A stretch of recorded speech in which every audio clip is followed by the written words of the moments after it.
Hey, what's going on? It's Bill Burr, and it's time for the Monday Morning Podcast for Monday, March 27th, 2017. 2017, fucking decade's flying by. You know, what happened to 2011, 12, 13? Can somebody tell me that? 14 was cool.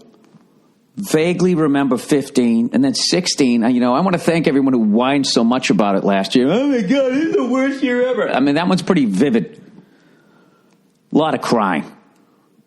And I don't mean for the right reasons, like David Bowie and Prince passing, but, you know Hillary losing and that type of shit. A lot of crying. A lot of whining. Anyways, I don't even know what the fuck to tell you. I've been being fucking daddy daycare here. You know what I did for the first time? We finally went out, right? Me and Neil were going fucking crazy. Because you have a baby, you have a little baby, you have a little lady. This is the thing.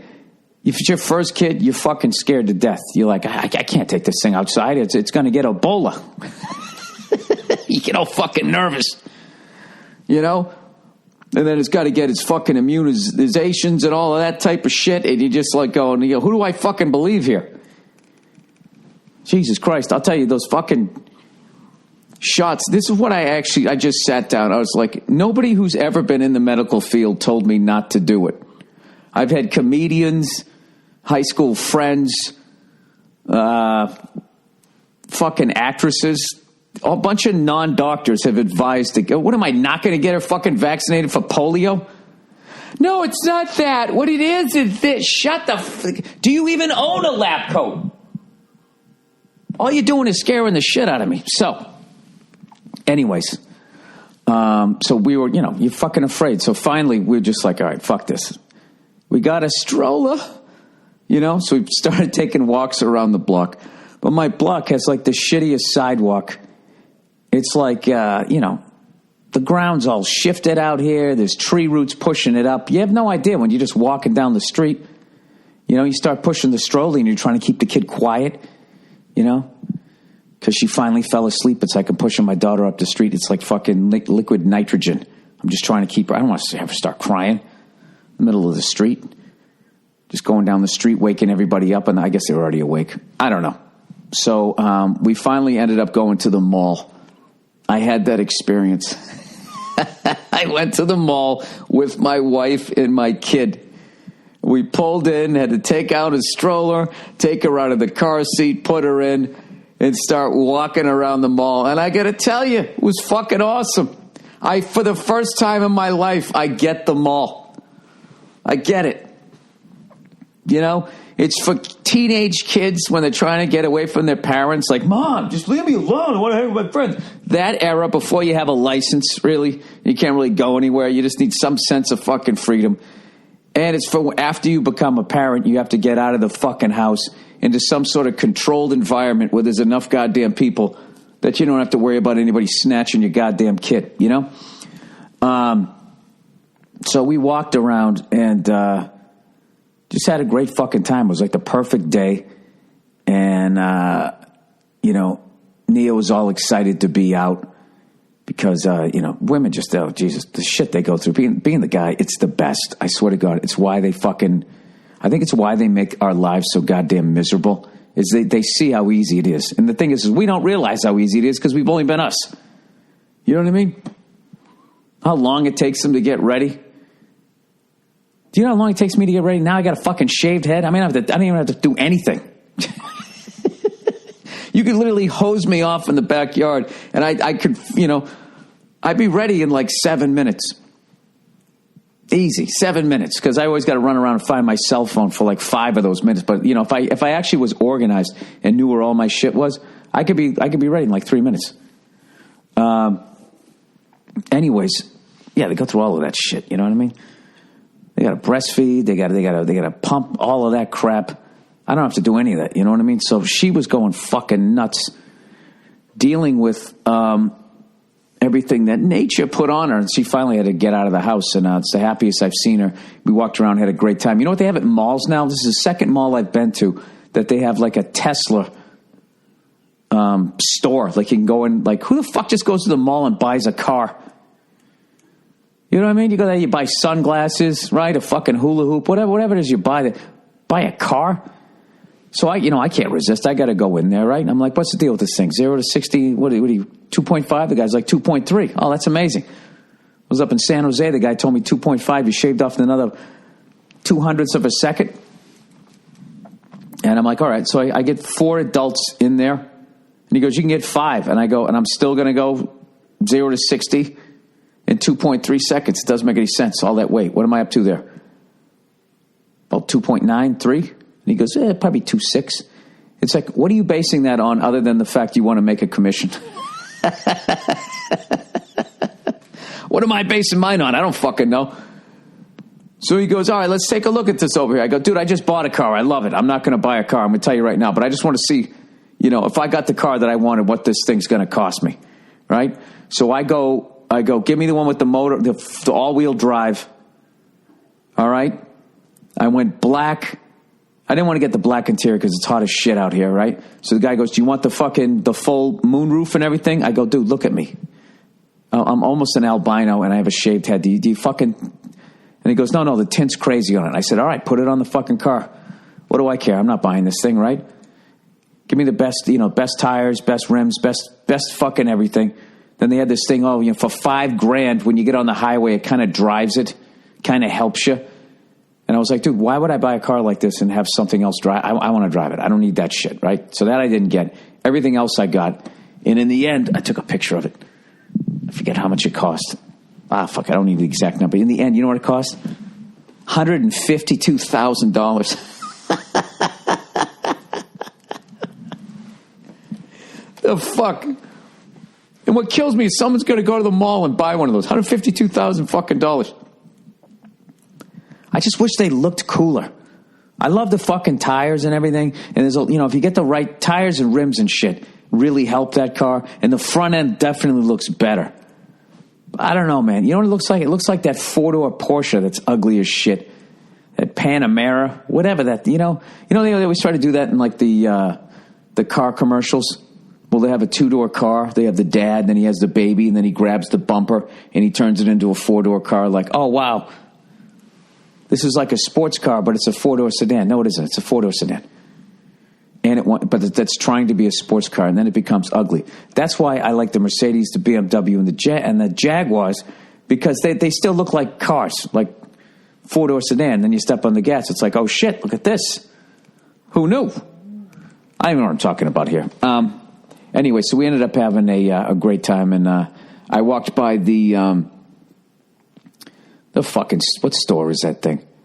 Whoever, the one that looks like the letter H.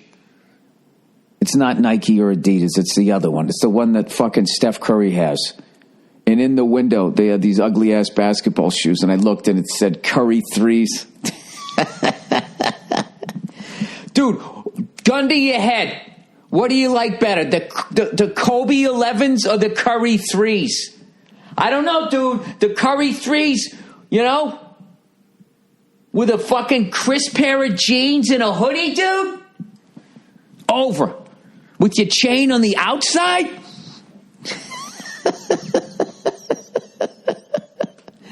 Male fashionistas. Dude, Jordan 3s, all right? Jordan 3s, okay? With the pair of Joe's jeans, all right? And a button down and a new Yankee. Dude, new Yankee hat, dude? And a slice of pizza? Does it get any better? Playing PlayStation on the TV inside Dallas Cowboys Stadium? Crazy. Ultimate bachelor party, dude. A pair of fucking Jordan 9s, right? Jeans cuffed, creased, with an Abercrombie and Fitch V-neck t-shirt, extra soft, playing PlayStation with a slice of pizza in a fucking Cowboy Stadium? Does it get any better than that, dude? Sorry. I don't know what it is. I like sneakers, and I've actually been buying some. I just like the old ones. Like, I got a pair of shell toes, and I got a pair of early 80s fucking Adidas, like, high tops. Like, I like that shit. Like, I don't know when fucking Picasso started designing these goddamn things. It's like, it makes no sense. I'm going to get in trouble for this shit I'm going to say later on in this podcast. I don't know what the fuck to tell you. I got some shout-outs to do. I never give shout-outs, right? And I just had a bunch that were just piling up. And I'm like, I finally got to give out some fucking shout-outs. But I just never get around to them. It's extra work. I never give a fuck. But then finally, somebody tipped me over the fucking edge, right? Where I was like, all right, I got to give this person a shout out. All right. So first of all, let's get the opener and the feature out of the way. Shout out to Eric at Bose for hooking me up with some of those Bose headphones. I was bitching about people being loud on the plane and shit. And by the way, this is not so I can get more free shit. I don't want any more shit. I'm getting rid of shit. If you give me free shit, I'm going to give it away. Or I'm going to send it down to fucking Goodwill, and it's going to end up in a truck that sits in a warehouse, and then they're going to dump it in the ocean. So I don't want any shit, A nice email, hey, Bill, like your stuff, that's just fine, okay? But if somebody did send me, you got to say thank you, right? All right, shout out to Eric at Bose, and then James Shotwell. I did this thing this weekend, Rock Against MS, where I got to give an award to Richard Pryor's widow, Jennifer Pryor.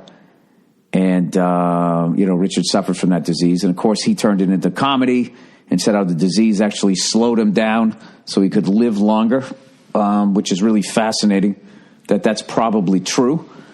And anyways, James Shotwell was down there working like the sound. I got to see all these fucking killer bands, these amalgams, like fucking Alice in Chains with Nancy Wilson from Heart coming out, crushing it. And then she brought her new band out, Roadcase Royale, and they fucking killed it. Dude, she's still a beast.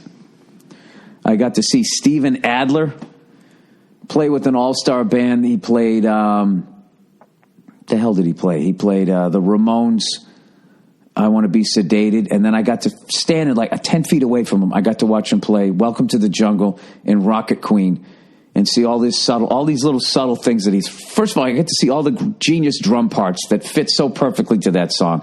And then just the different ways that he played them. That part, so da-na-na-na-na, clap, boom, boom, boom, boom, boom, clap. It's really, I always thought he was on both toms. He's just riding on the floor tom, and on the second snare hit comes over with the flam. That's that little shit when you're a drum nerd like me. I'm like, that's how he fucking plays it. And of course, he was cool as shit. He's such a fucking great guy, man. Had, a couple people were there that had MS. He let him fucking sit right behind him while he played. When he finished playing, he came out and he high-fived everybody in the front row. Dude, we were at the L.A. Theater in downtown L.A., and it was, I guess it was a theater. It was designed by Charlie Chaplin. Okay, and when you walk in the foyer, there's a picture of Charlie Chaplin walking in the night it first opened with Albert Einstein. And, of course, I missed that photo. Somebody told me it was there. But downstairs, they have this kids' room that still has the original paint, so they say don't touch the walls. And, of course, it's all these creepy fucking drawings. Like, being a kid was so fucking scary back then. All these creepy drawings of clowns and horses and shit. And someone was trying to claim, and I refuse to believe that this is true, that's where you brought your babies when they cried. And if they got really loud, they had these little, cabinets. You just opened the door and you put the baby in and you close the door. It's like, even downstairs, they could still hear it. I refuse to believe that that's true. But I co-hosted it with Craig Gass, who, that guy's impressions are fucking unbelievable, man. His Sam Kinison, his Gene Simmons, Sebastian Bach, and he's hung out with all of these guys. So he has all these unreal stories, and he does dead-on impressions. And Jim Florentine was there. It was an amazing fucking night. So thank you to Nancy Sale for putting that whole thing on, and I'll do it any year that they want. And then lastly, but leastly, I got a request from somebody who says that she's a fan, a lady fan of the podcast and my stand-up, but what she requested, I guess, is already over. She's trying to be in next year's Sports Illustrated swimsuit, Lisa Marie Jafta. But the voting's already closed, so I don't know. I don't know if it was real or not. I immediately didn't believe that it was a real email, and then she sent a video going, no, seriously, I know you're a bald, middle-aged cunt, but I actually like your stuff. If you could send your listeners over to vote for me, maybe I can get in the issue next year. And I don't know. That's such a weird world. You know what I mean? You know what that fucked me up about that world was one time Nia had me watch this fucking thing about it, and they had this creep that was like the go-to guy, and he called himself Uncle Terry. Anybody who's not your uncle, ladies, anybody who's not your uncle, and he says, just call me Uncle so-and-so. Yeah, he's trying to fuck you. He's a fucking, this guy was one of the creepiest fucking people I've ever seen in my goddamn life. So anyways, my apologies. The voting is already fucking over. But I don't even know if it was real, to be honest with you. But you know what? I'm a middle-aged bald man, and I that's wanting to believe that that's true. That's really all I have.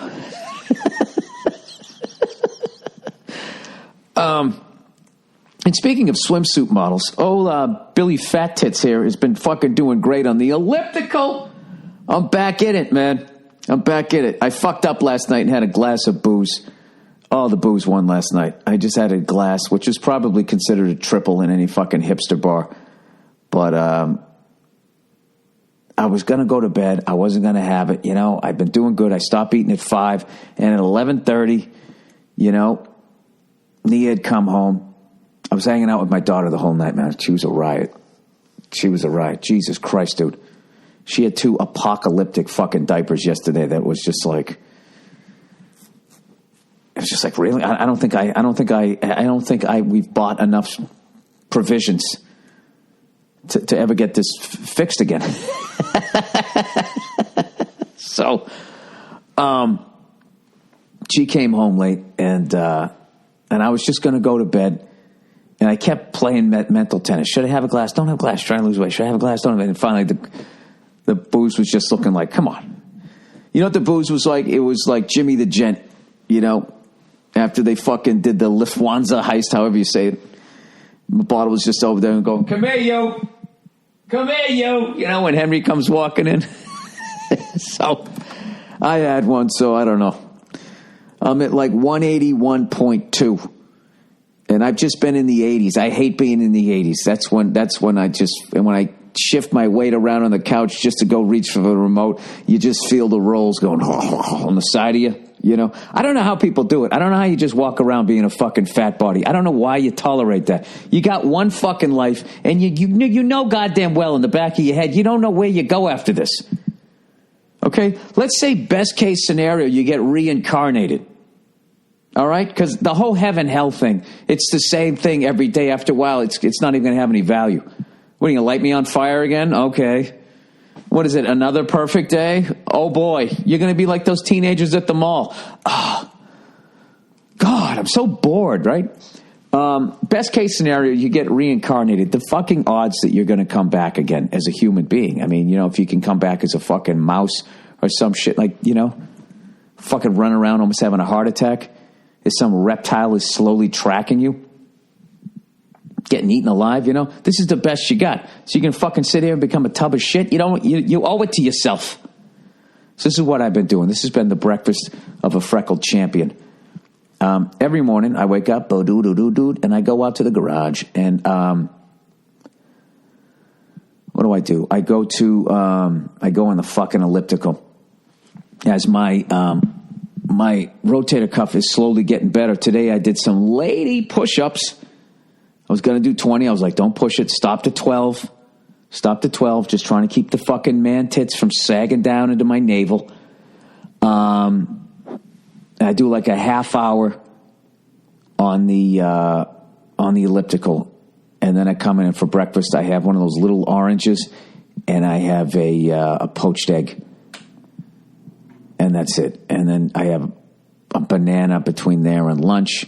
And then for lunch, I have some sort of protein, maybe with a little bit of bread, some sort of, bread's the enemy. Go fuck yourself. It's the only bread I have. And then I don't know what the fuck it is. Then I have a protein with the salad at 4, protein with the salad at 6, and then I'm done. Then I just drink waters for the rest of the night, in theory, unless the fucking Jimmy the Jet moment happens and I get fucked over.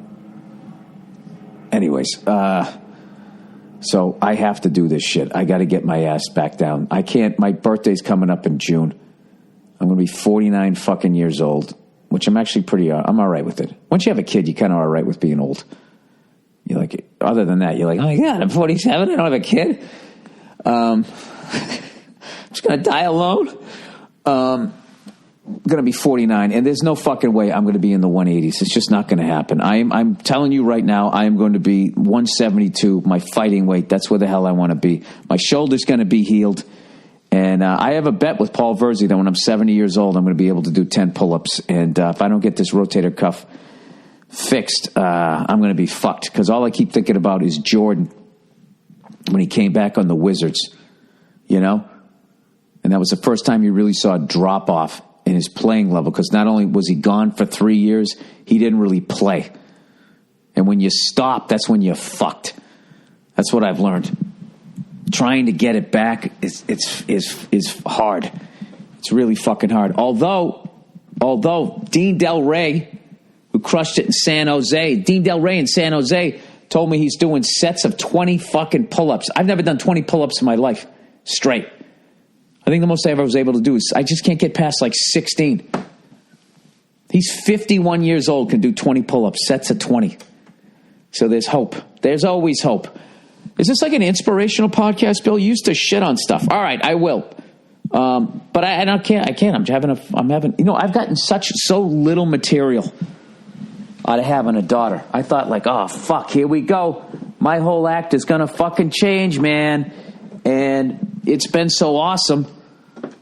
You know, what am I gonna do? Talk about how great it is? Somehow get. You know what I do is I pretty much in my act I just shit on people that talk about how difficult parenting is. You know what I mean? I'm not saying, you know, it's not, I'm not walking around sleepy as shit all the time, but, you know, come on. You know? Go watch that fucking movie I told you to watch where they torture that kid that plays the violin. That guy from Peaky Blinders is in it. Anthropoid. Go watch that fucking thing. Watch what those people went through and tell me that being a parent is hard. Anyways, sorry. Plowing ahead. Oh, what happened? Where do I start? Do I talk F1? Do I talk about the Celtics? Do I talk about the Bruins fighting for their playoff lives? Let's talk Bruins, and then I'll do a little advertising here. The Bruins, fucking 84 points. We lost 4 fucking games in a row. We just won one of those goddamn games. We were like all the way up to like, I think a 4th seed at one point, or a 5th seed. We are now an 8th seed. Toronto is ahead of us. I heard their goaltender got hurt, though. Where the fuck is it? I had this goddamn standings. What did I do with it? Anyways, I don't know who else. We had a huge win. Thank you to Riley Nash for those 2 fucking huge goals against the Islanders. We got the Predators on Tuesday, and then we play the Stars. This is a big fucking Boston team week. Dude, you're going to watch the Bees versus the Stars? Saw them against the Predators, dude. And I'm going to go out on a limb and say we kind of have to win both of those fucking games or hope everybody beneath us just keeps losing. Unreal. This is the 3rd year in a row. The bottom's falling out. But you know what? I slowly see improvement, though. And I can see how this could be a team that could actually score a ton of goals in the future. You know, I saw on their website today, the Frozen Four is happening. And we have 4 prospects in the Frozen Four this year. So who knows? I mean, the Frozen Four versus the NHL is a big fucking leap, but who knows? Who knows? Maybe there's an Austin, what the fuck's his name? Matthews in there. Who knows? But anyways, dude, speaking of that shit, speaking of the Frozen Four, what about the Final Four? I barely paid attention, man, because I've been running around, you know, being a dad and everything. But every time I was just like, you heard me going, Duke lost. Then I'm like, Kansas lost? Kentucky lost? The Final Four, as I remember Verzi telling me, it's North Carolina, understandable. South Carolina, Gonzaga, and I forget who the other team is. Basically, everybody's bracket is fucked at this point. If your bracket isn't fucked, if there's somebody out there that actually picked this year's Final Four in the NCAA, you either don't know shit about fucking basketball and just guessed, or your dad's in the mob and something's going down this year because just everybody's out of it. I don't know who I'm going to vote for. Gonzaga, South Carolina. My teams were Duke or Kansas, and I always liked UCLA. And they all UCLA got fucking knocked out. You know what annoyed me that day? I was walking down the street, because all the bandwagon fucking UCLA fans, all of a sudden everybody's rabid out here. And I was wearing a Bruins sweatshirt, and I'm walking down the street, and this guy goes, hey, it's UCLA Bruins, not Boston Bruins. And I just laughed. I go, yeah, man, you guys are good this year. He's like, yeah, we are, and walked away. And I was like, wait a minute. And I was at the car wash, and I fucking looked it up. Like, who was the Bruins first? And it was like UCLA's basketball team was around before the Boston Bruins, but their first year in like 1918 or something, they were the UCLA Cubs. And then the next year they switched to the Grizzlies. And in like 1928 they joined, I don't know, it was the Pac something. Pac 10, Pac 12, or I don't know what the fuck it was back then. Pac 8, I have no idea, but like there was some team from Montana that was already the Grizzlies. And in 1928 they switched to the UCLA Bruins. However, the Boston Bruins were in 1924. All right? So, all due respect to Coach Wooden, all due respect to the UCLA program. I actually like the school and everything, but when it comes to that Bruin shit, go fuck yourself, all right? We were there first. Okay? So you stand the fuck down. It's a different sport. It's a pro sport. So relax. You know how bad I've been replaying that in my head that I wish that I had that information. I wish they were in the Final Four, and I would have actually, I'm such an argumentative cunt, I would actually fucking maybe drive over to Westwood and get some air quote lunch and just walk around with that shirt. So I can be like, 1924 versus 1920. You were the Cubs, then you were the Grizzlies. Hey, know your history. Know your history. Like I'm the sports guru. Like I just didn't look that shit up because some guy was a cunt to me near the car wash. All right, let's do some reads here for this week. YouTube channel announcement. Oh, yeah, I got to do that too. All right. Internet privacy. Oh, these are the reads for this week. This is the shit that people sent in. Oh, here we go. Wink, everybody. W-I-N-fucking-C. Wink. Finding a new wine is tough. Yeah, especially if it's shit-faced. That's why I've been telling you all about our sponsor, Club W. Club W, I like getting drunk again. I'm not president. It doesn't count. And how they make it so easy to get wine personalized to your palate and delivered right to your door. And here's a little update for you. Club W. Fighting terror everywhere. They're in the trees, man. Is now called Wink, spelled W-I-N-C. A new name and improved look. But here's the important part. It's the same amazing wine company introducing you to new wines you love. Wink works directly with winemakers and offers and growers from all over the world to create delicious wine and deliver it right to your door. Wink's 100% satisfaction guarantee means if you don't like a bottle they send you, they'll replace it with the bottle you love. No questions asked. If I was a fucking alcoholic, which I might be, that is the loophole right there. How much of the bottle do you get to finish? Yeah, I didn't like it. Send me another. You don't just get sent random bottles. Wink is personalized wine membership that recommends wine specifically for you based on the results of your palate and profile quiz. You can also rate the wine you receive from Wink so they'll learn about, they'll basically figure out what you like, and then you'll always be having a great bottle of wine. Then you start boozing like fucking Ernest Hemingway. The best part is Wink is offering my listeners $20 off right now when you go to TryWink, WINC.com/Burr. They'll even cover the shipping. Think about that. Are you done? You'll get fine wine personalized to your palate, delivered right to your door. Try Wink and get $20 off, plus complimentary shipping right now when you go to TryWink.com. That's TryWink.com. TRYWINC.com/Burr. Oh, look who's back. Look who's back. It's our old friends, old Zip.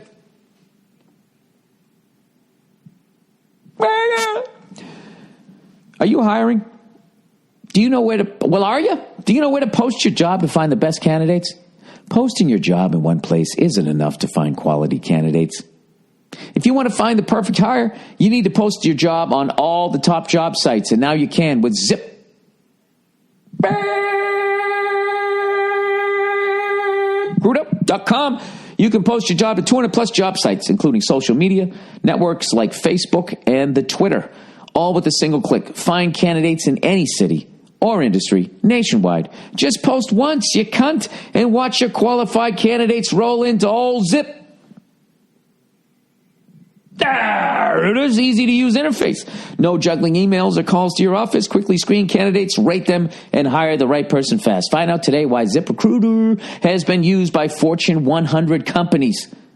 Not 500, Fortune 100. This is the top 100 companies of all time. And thousands of small and medium-sized businesses. Everybody's using it. And right now, my listeners can try jobs on ZipRecruiters for free by going to ZipRecruiter.com/Burr. That's ZipRecruiter.com/Burr. One more time. Try for free. Go to ZipRecruiter.com/Burr. All right, Dollar Shave Club, dude. Do you like shaving your face? Do you not want to cut it up? Well, I got the razors for you.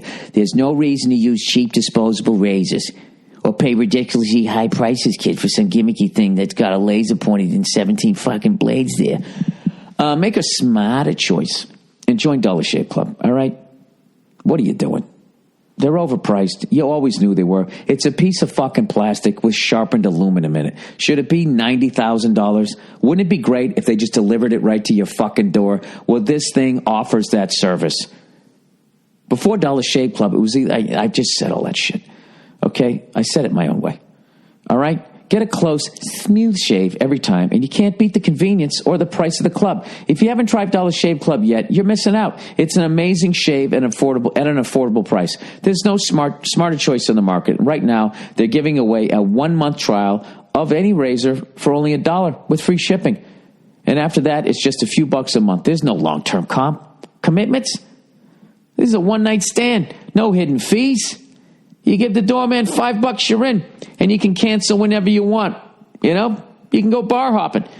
Get your $1 trial at dollarshaveclub.com/Burr. That's dollarshaveclub.com/Burr. All right. Helix? This is the last one. Oh, God. I love that they're making the copiers shorter and shorter for me. You're unique. You're special. You're your own snowflake. You don't walk like anyone else, talk like anyone else, shoot shit. Or that always sounds like that drill sergeant shit to me. Remember that? I'm going to teach you all how your mothers are not here anymore. I'm going to teach you how to walk, talk, shoot shit like a United States Marine Corps. You don't walk like anyone else. You don't talk like anyone else. Or sleep like anyone else. So why is your mattress one size fits all? Because a truly customized mattress will cost you $5,000 to $10,000. Until now, $10,000 for a fucking mattress? I just refuse to believe that that's true. That should come with a lady giving you a fucking hand job right before sleep there. Go to helix.com, Helix. Answer a few simple questions, and they'll run a 3D biomechanical model of your body through their proprietary algorithms they've developed with the help of the world's leading ergonomics and biomechanics experts. The results... Why don't you stretch a little, you twisted up cunt? The fact that they got to sit there and act like you're in Star Wars. The result, the most comfortable mattress you've ever slept on. You could also stretch, everybody. If you stretch and then get one of these mattresses, I think you're going to be good. Go get a massage, drink some fucking water. $10,000 for a mattress. Just have some fucking Asian lady walk on your back a little bit. Save some money. Helix customers report a 30% improvement in overall sleep quality. And it has to be an Asian lady, okay, because they're dainty. You can't get one of those American. We can't get some white woman, You can't, any other race. They're going to be unless they're not going to be old enough to be in there. You know what I mean? They're just going to be too goddamn dense. They're going to be full of fucking growth hormones, and they're going to break your back. That is an exclusive, dainty Asian lady I just thought about that. I've never seen any footage of a white lady walking on somebody's back. You just feel like, all right, get off. All right, your mattress arrives at your door in about a week. And shipping is 100% free. Helix, and for couples, they customize each side of the mattress. That's why everyone from GQ magazines to Forbes are talking about Helix/Helix Sleep. Customizing both sides of your mattress, I can't tell if that's going to make your relationship happier or it's the beginning of the end. Oh, God, I don't even like the way he sleeps. You know, it'd be great. I just want to test out what it'd be like to sleep in a different bed with him, but still be in the same bed. That's why everyone from GQ magazine to Forbes are all talking about Helix Sleep. Helix? You have 100 nights to try it out, and if you don't love it, they'll pick it up for free. Gross! And give you a 100% refund. No questions asked. We don't even want to know what that stain is. We're not going to ask you. Go to helixsleep.com/Burr and get $50 off your order. That's helixsleep.com/Burr. Hey! helixsleep.com/Burr. All right, there you go. Just like that. We're done with the advertising. And we're on the other side of the half hours. We're going to do traffic on the 6s. Anybody out on the 405, you might want to get yourself a helicopter. There's a lot of traffic. Everybody's slowing down, watching somebody change a tire. Anyways, let's talk some F1 action. Did you watch the Australian Grand Prix down in Melbourne, Australia? It was a great fucking race, and it lived up to the hype that this year the Ferraris were going to be good. Now, I've only watched this sport for one season, so I don't know shit about it. All I know is last year it was all about the Mercedes team. Lewis Hamilton, Nico Rosberg, they had the whole Days of Thunder. I'm the guy who's been around the block. I'm the other I'm the Tom Cruise guy. Somebody's fucking Robert Duvall. And everybody else was just watching last year.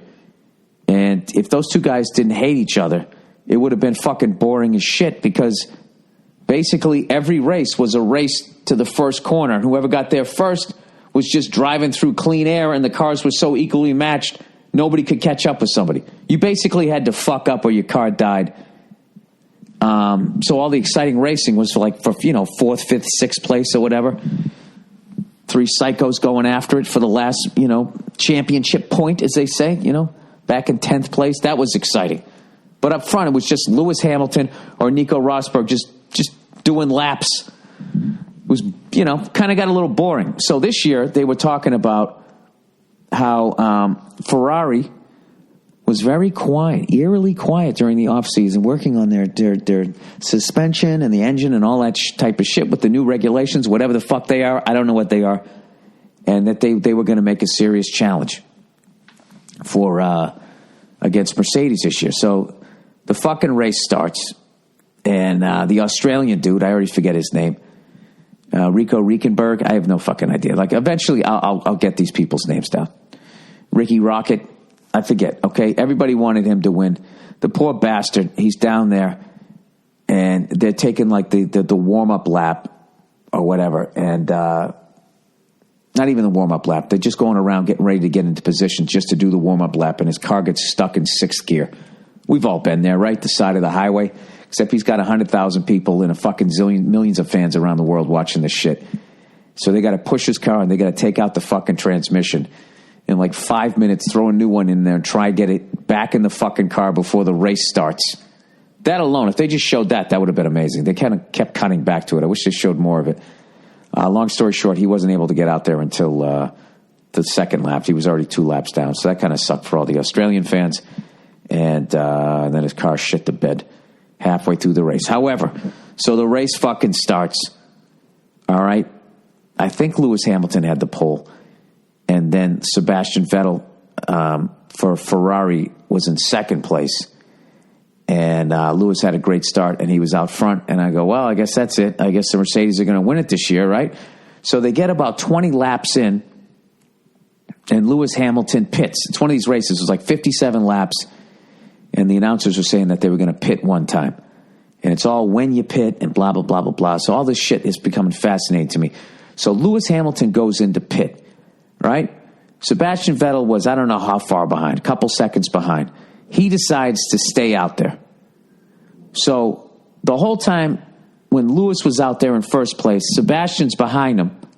All right? So Lewis is driving in the clean air.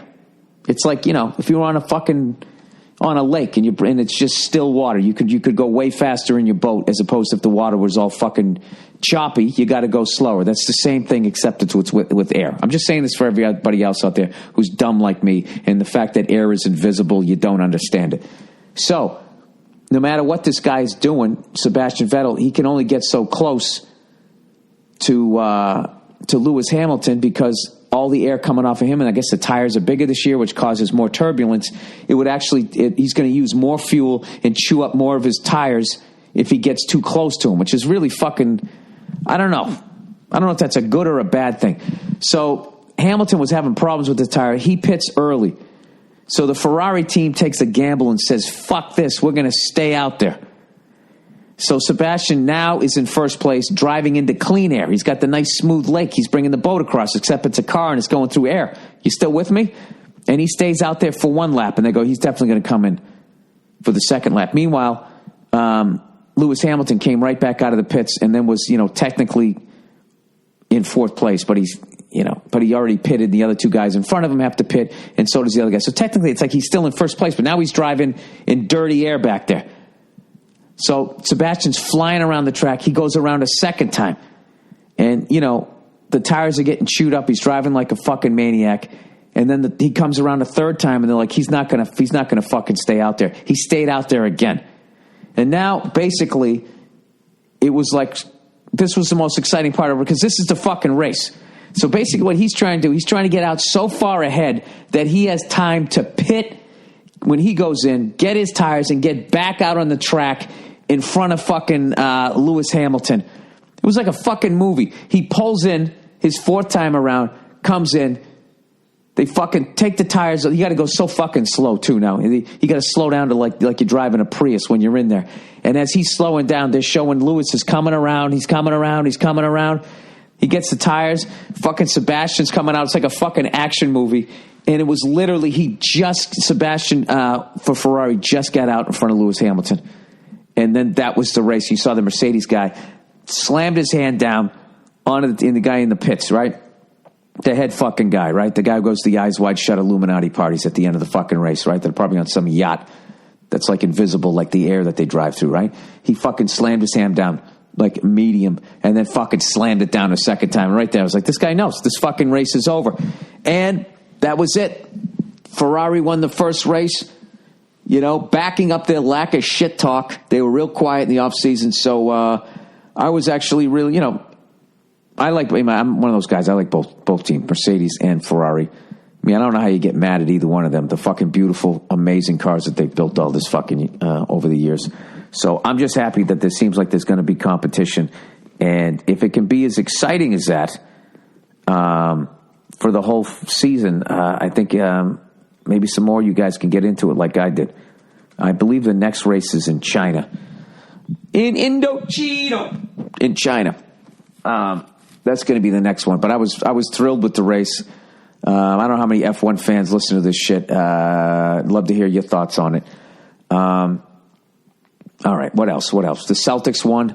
The Celtics are technically in first place right now, but we got two games at hand. We've won one more game and lost one more game than the Cavaliers. But I mean, I don't see the Cavaliers not getting the number one seed unless they get real. I don't know, if somebody gets fucking hurt or some shit like that. All right, last announcement, and then I'm going to read your fucking emails for the week. All right, my YouTube channel that I'm slowly but surely building up.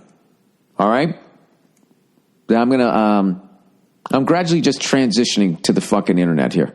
My whole career is just going to be on the internet other than my live dates and F is for family, because everything else is drying up. So my YouTube channel, which I'm serious about building up with content. I actually hired an animator and hired a couple of people to start making videos and putting content up there. I'm going to be doing tours of every city that I go to now.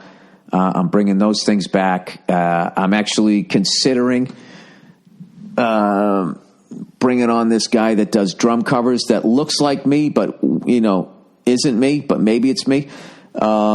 So anyways, what do we got here?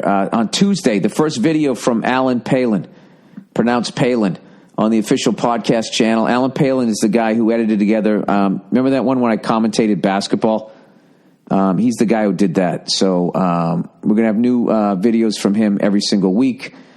My YouTube page is youtube.com/user/ and it's /. You know, the one that starts further away and then comes in towards you like a flare chop. youtube.com/user/ Monday Morning Podcast.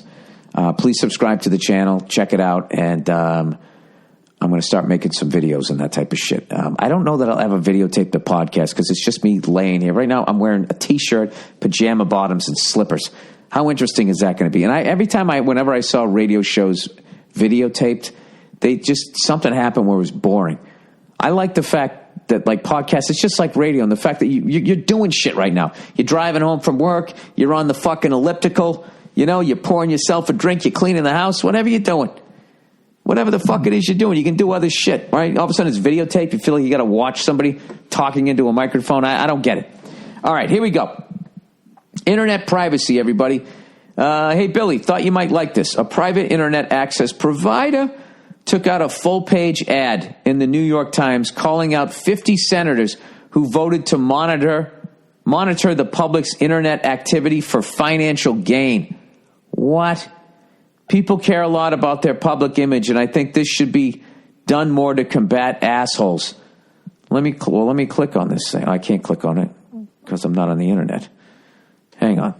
Let me try and find this here. I got to see who the cunts are. Who are the cunts? That's signed onto this. All right. We are the cunts. We don't give a shit. All right. Hello, world. These are the 50 senators who voted to monitor your internet activity. Oh, Jesus Christ. I can't read them. They're too fucking small. All right. Oh, Jesus. What are they, all Republicans? Dude, the way they vote, man, because there was probably something else that was pro-conservative. That's the only reason why the fucking Democrats didn't. It's so fucking Hatfield and McCoy's. It's basically, it's all Republicans. Representative from Tennessee, Alexander. Representative from Wyoming, Barrasso. Blunt from Missouri. Boozman from Arkansas. Burr from North Carolina, you fucking piece of shit. Ruining the name. Caputo from West Virginia. Cassidy from Louisiana. Cochran from Mississippi. Collins from Maine. Corker from Tennessee. You know what? I'm going to just retweet this fucking picture. Jesus Christ. Republicans. All Republicans. Cruz from Texas. Crapo from Idaho. Some hell of a names. Dames from Montana.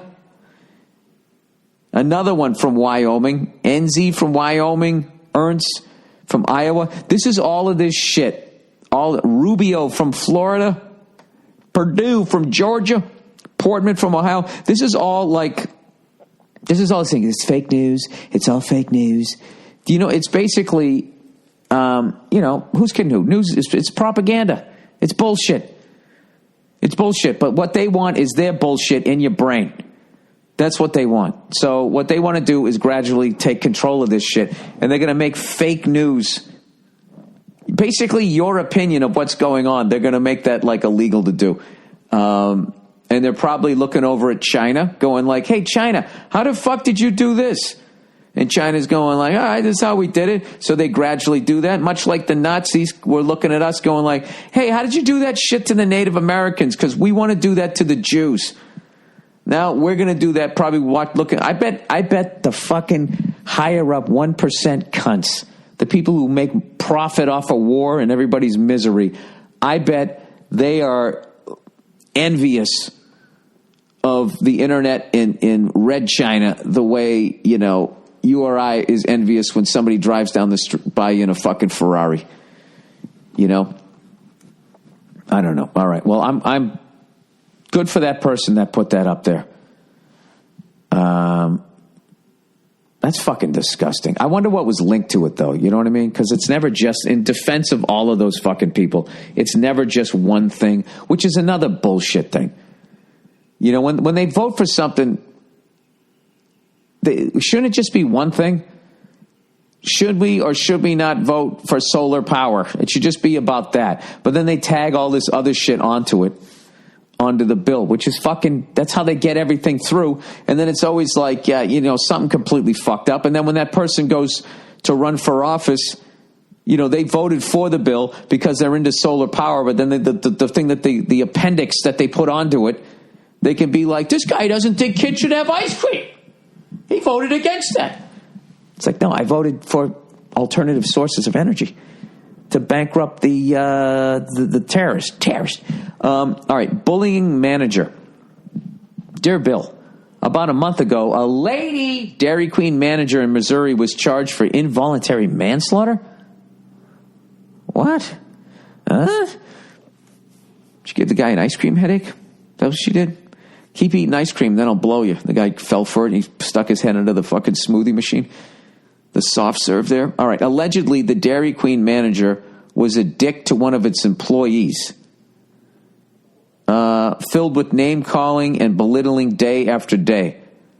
Isn't it great to see women getting like positions of power and just acting exactly as fucking ridiculous as men? Most people cannot handle a position of power. I mean, look at me. Look at the power I have with this podcast. I don't have the decency to put on pants. I'm in pajamas and slippers. I am part of the problem.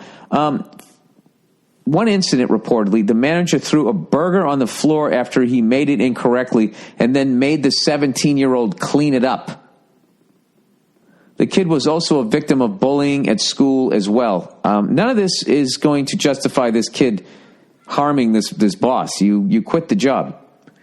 But voiced most of the bullying. But voiced? Most? That doesn't make sense. But most of the bullying happened at work. What happened to this person who wrote this sentence? They wrote, but voiced most of the bullying happening at work and singling out his boss. Okay, well, eventually the kid ended up shooting himself in the head. Oh boy, did not see that coming. Yes, I know it's a sad story that happens too often. Does it? Do a lot of people get bullied at Dairy Queen and then blow their brains out? I thought that was a happy place. They got soft serve ice cream. What could go wrong? But the town wanted to hold somebody responsible for his suicide. The authorities, air quote, investigated and interviewed people, and his stories of being teased and made fun of were retold. The cops ultimately came to the conclusion that his Dairy Queen boss was the reason the kid is dead. Oh, my Jesus Christ. Wait a minute. Hey. It's a little bit of an overreach. And she was charged with secondary involuntary manslaughter. After me hearing this story, is that proper English? Shouldn't it be after I heard this story? After hearing this story, I'm waiting for somebody on TV to state the obvious. This is bullshit. How can you blame someone for another person killing themselves? It's not my fault how other people handle my insults. You've been called Billy Fat Tits how many times? Well, first of all, I'm not 17. All right? I think enough bullying can drive somebody to it. It depends on how it is and how fragile somebody is, but there's just so many fucking variables involved. Like let's say this person was a bully at Dairy Queen. Like, what happened to them as a kid that made them the way they are? How old is this person? Because for me, I just feel that I honestly believe that, people in their 20s, for the most part, that is the most purest form of the direct results of the parents that you had. Is now you're out in the world, they're not there to be like, hey, knock it off, and you have to make decisions for yourself. And you go around like, I know when I was in my 20s, I took, without realizing it, I was taking everybody takes their childhood out on people in their 20s because you don't know what the fuck you're doing. So hopefully you had a good one. So you taking it out on people is you're actually a nice person. Like Pete Holmes' character on Crashing. By the way, I fucking love that show. T.J. Miller, Artie Lang, and I believe the guy's name's George Basil. I watched the first 3 fucking episodes, and they were killing me, and their interaction with Pete's character is great. And I can't wait. I love Pete Holmes. I cannot wait to break his balls about his character on that show, though. I'm really going to break his balls. Like, Pete, is that how you see yourself? I'm just a nice guy who tries to do nice things. It's like, Pete, you're a fucking lunatic just like the rest of us. Anyways, I can't wait to. One of my favorite things in this business is teasing him because he can fucking take it. But you got to check out Crashing. Judd Apatow, Pete Holmes, Joey Roses, Joe DeRosa wrote on the show too.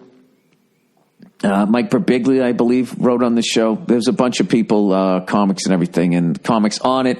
I saw Greer Bonds, Dov Davidoff, all these comics, Marina Franklin. It's fucking, it's such an amazing show because I remember when he came to New York as that wide-eyed kid, and I had actually worked with him at this comedy club in Peoria, Illinois that doesn't exist anymore. I worked with him at Brewster's when he was still married, I believe. Maybe he had just gotten divorced. I can't fucking remember. I've told this story before. And we went to go see The Ring, and we were the only 2 people in the movie theater. And I hate that that is the detail because that sounds fake. It's the only time it's ever happened. We walked in. It was a shitty movie theater. We were 2 comedians. It was the middle of the fucking, it was like 2 in the afternoon, and we saw The Ring on like a Thursday afternoon in a shitty movie theater. And I swear to God, we were the only 2 fucking people there. That movie stayed with me. Certain ones. Blair Witch stayed with me. That one stayed with me. Some of them they just fucking creep me out, and they stay with me. For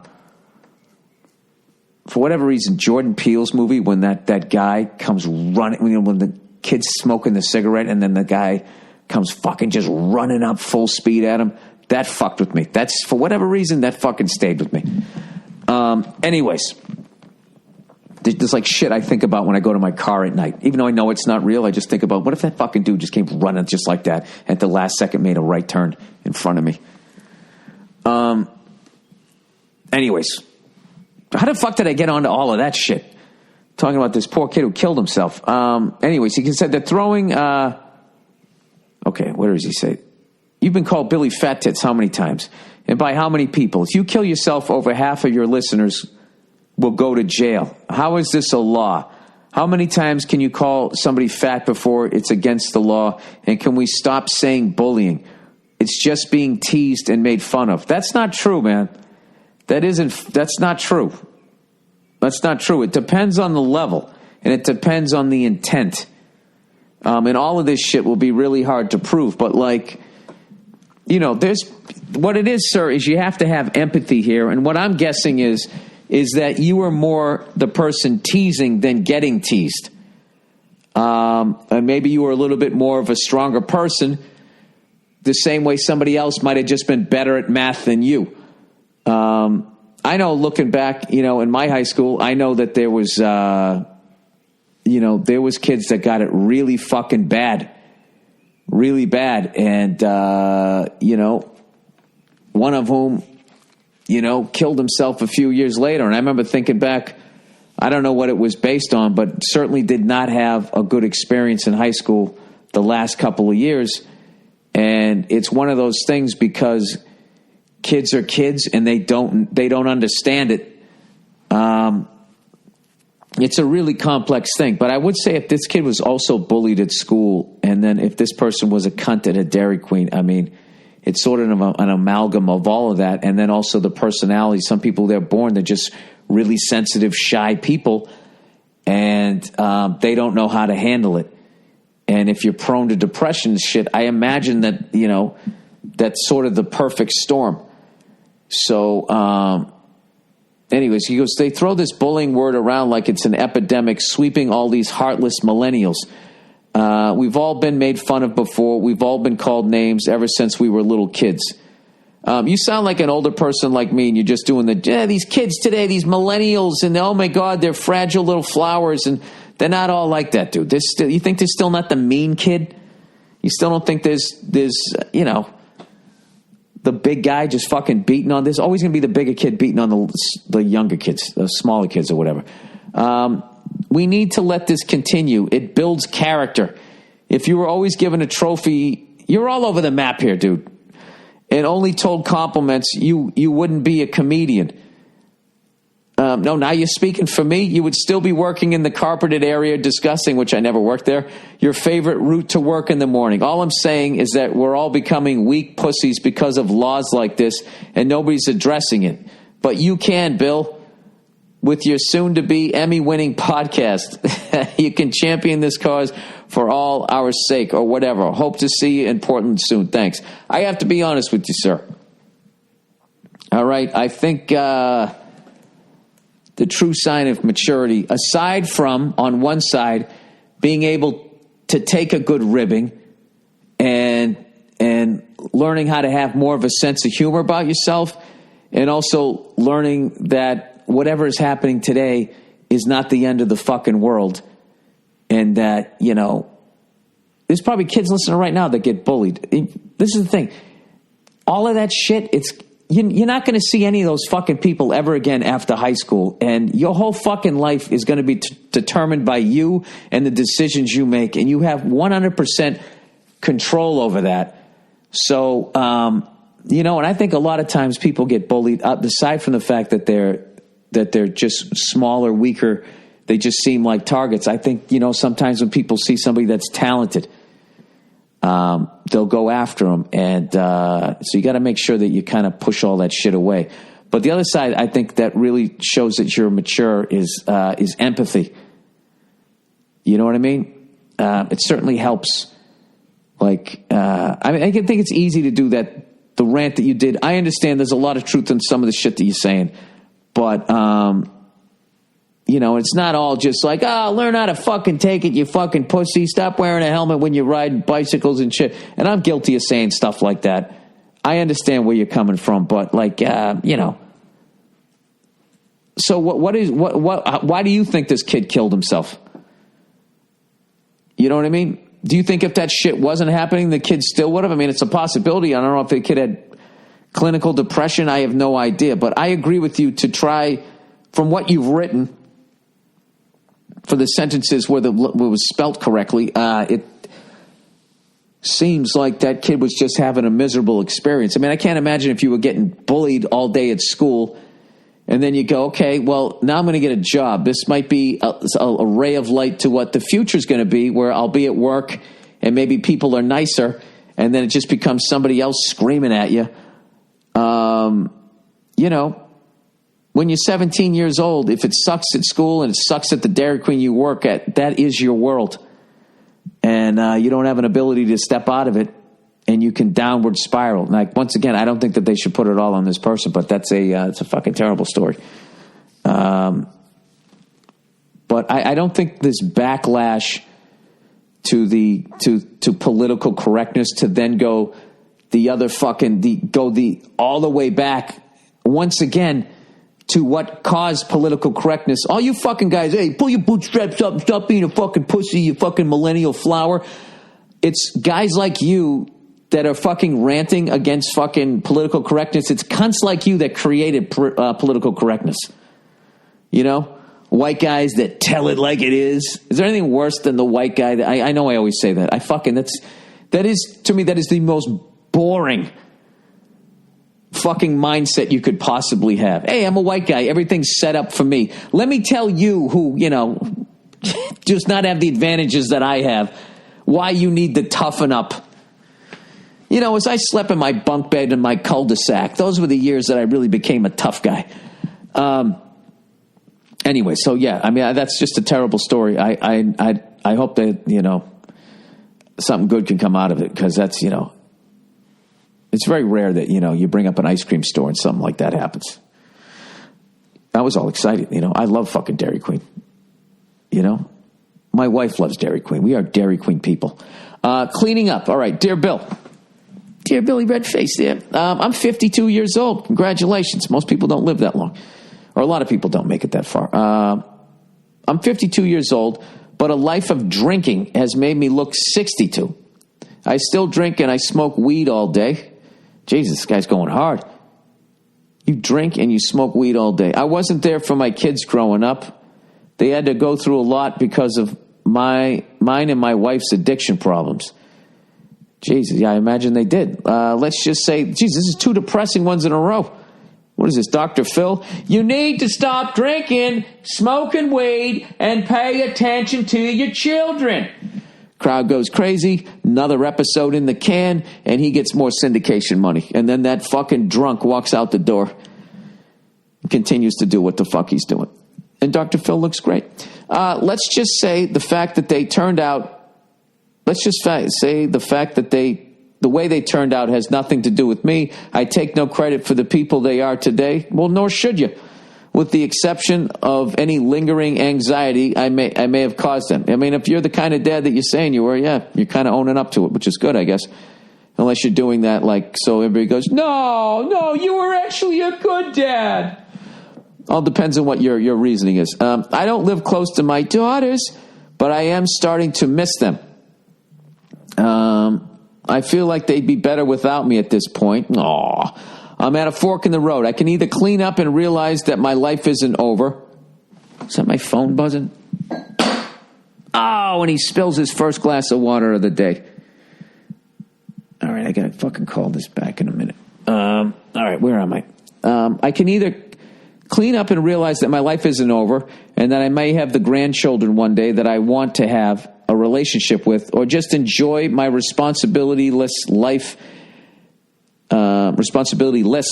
until I die. This sounds morbid, and the answer may seem more obvious to someone else, but there is a good chance my kids won't care either way at this point, and I don't want to disrupt them by being the annoying, hey, can I come back into your life person? Quitting won't be easy, and I'm trying to weigh my options. What should I do?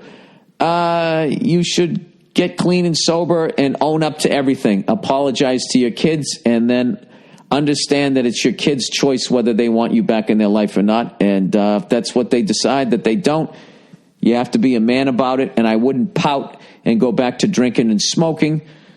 You can totally clean your life up, and you can put years back on the odometer, or you can be dead in 10 years. I mean, it's up to you. I mean, it's pretty easy choice. But I would say the first thing you should do is try to get help. And I don't know. I got to tell you, dude, not drinking and all that type of stuff, you feel like $1 million. 4 days of not drinking alone. When you wake up in the morning, you're going to feel 20 years younger. So I don't know. You want to keep feeling like shit? That's going to be a brutal deathbed, dude. Just sitting there waiting for someone to show up, hoping somebody's going to show up. You don't want that, man. You're only 52. You got a lot of years left. You got a quarter of a century left if you eat right and exercise and all of that type of stuff. So, it's up to you, man. You're an adult. I hope you make a positive choice. Jesus Christ. All right, yogurt. Does anybody die in this one? Maybe it's more than you want to bother, but it's really easy to make your own yogurt. Then you know what's in it. I'm not going to load you down with links, but this is a pretty decent start. Yeah, and they sent me this fucking video of this woman. Immediately, I'm envious of her kitchen and the fact that she can speak more than one language, because I think that's cool as shit.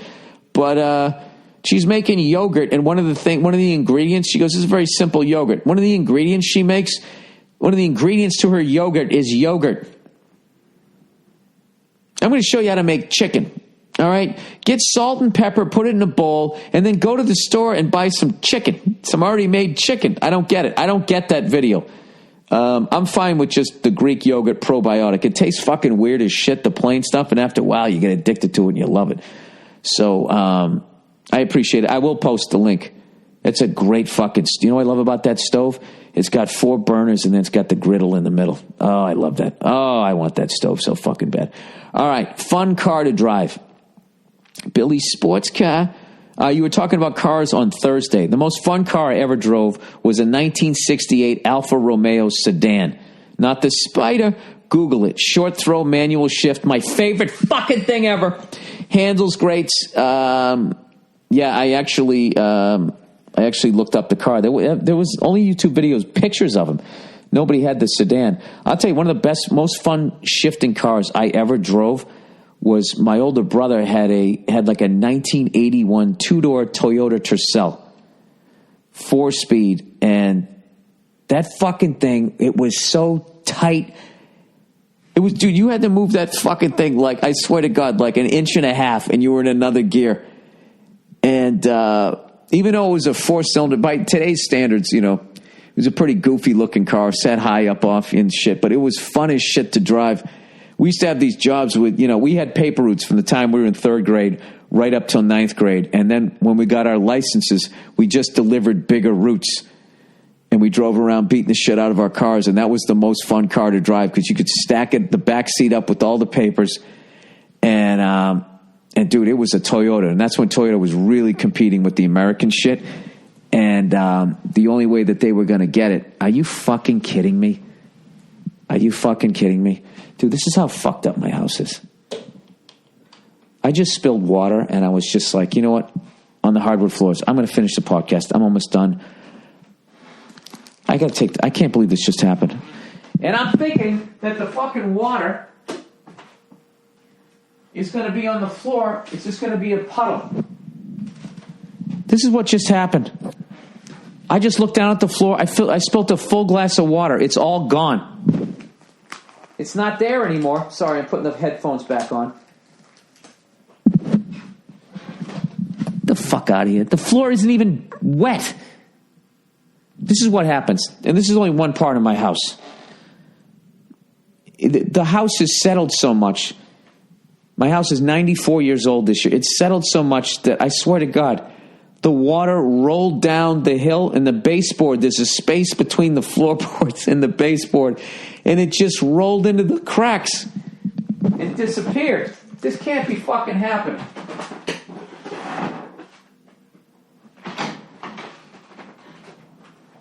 Unfucking believable.